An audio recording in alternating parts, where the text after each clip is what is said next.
Top 5 shopping areas in Bangkok.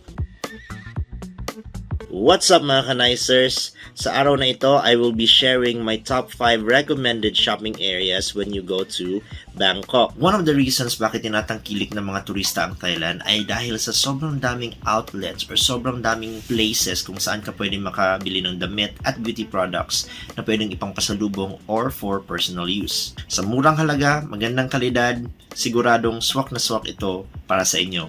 Without further ado, let's start with number 1. Una sa lahat, Pratunam Market. 24/7 bukas ang Pratunam Market.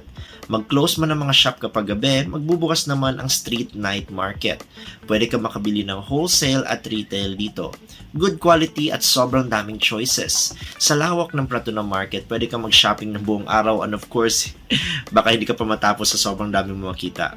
Hindi lang sa labas, may mga malls din na nagbebenta ng mga damit tulad ng Platinum Mall. Kaya kahit nasa loob ka, the price range will be similar sa labas. Konting angat lang, pero may aircon. Recommended ko lang ang mall lalo na kapag hindi ka makakatagal sa mainit na shops sa labas. Pero to get the complete Pratunam experience, explore both inside and outside. Kapag napagod kayo, try ninyong magpa-foot massage sa labas at kumain ng mga snacks to refresh yourselves. Number 2. Second recommendation ko ay ang Bubay Market. I could argue na mas maganda ang Bubay Market compared sa Pratunam Market. Pero, ang problema, mas maliit ito at may mga items na hindi mo pwedeng mabili ng paisa-isa. Kailangan mong bumili ng wholesale kahit hindi mo naman kailangan ng madaming items. Ang mga binibenta sa Pratunam, dito mo din mabibili pero minsan ay naka-wholesale lang binibenta. Kung ang balak mo talaga ay mag-angkat ng mga damit pang maramihan, sa Bubay Market ka pumunta.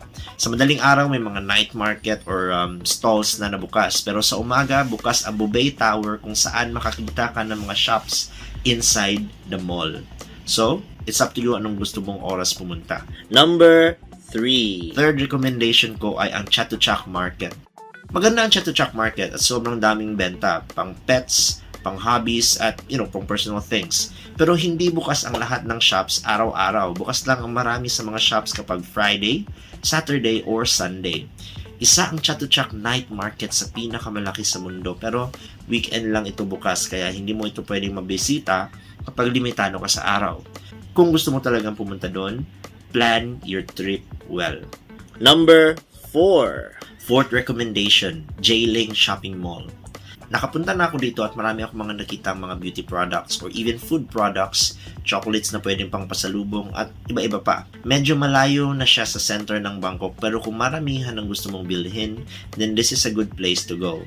Pero kung limited ka na sa time at hindi mo naman masyadong need ang masyadong maraming bilihin, then better to stay in the center. Plan your trip wisely. And last but not the least, number 5. My last recommendation is ang Chinatown or in Thai, Yawarat. Nilagay ko siya sa huli dahil napakalaki ng Chinatown. Super dami mong pwede makita. Hindi lang damit kundi electronics, art supplies, motor parts, surplus, Chinese medicine, herbs, jewelry, fresh produce at kung ano-ano pa. Personally, ang gusto ko sa Chinatown ay ang daming choices dito. Pati na din mga spots kung saan ka pwedeng magpa-picture. Pero i-timing ang pagpunta dahil ang Chinatown ay isa din sa mga lugar ng Bangkok kung saan super traffic kapag rush hour. Planuhin ang pagpunta dito at make sure na maglaan ng mahabang time para mag-explore sa loob at go inside the malls, eat something there, and take pictures. As I said, napakaganda, napakalawak, pero spend your time or plan your trip wisely. So yun, ang 5 yon personally napuntahan ko na and I can definitely recommend them for you guys to visit next time you are in Bangkok. Mamimili man kayo ng marami or konti lang, personal or for gifts. Hindi kayo magsisising pumunta sa mga places na ito. That's it for today. See you guys next time. Peace!